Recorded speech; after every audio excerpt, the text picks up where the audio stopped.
NATO, but is it all posturing? Is this really going to make a difference? Well, it better not be, Alex.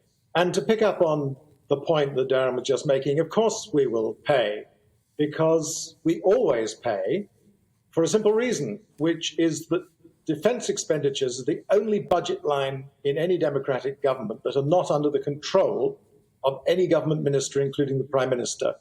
The person who controls the size of our defence budget is our enemy.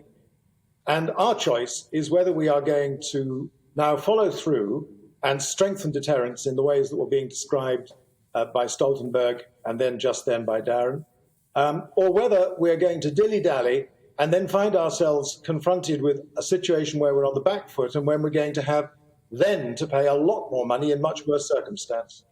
We're talking about being on the back foot. It's interesting that some of the latest lines coming out of that NATO summit regard China, who hasn't really been at the forefront of discussion when it comes to defence for a number of years, but people increasingly worried about their Belt and Road Initiative and possible acts of aggression coming from there. Are we too late to this issue, do you think?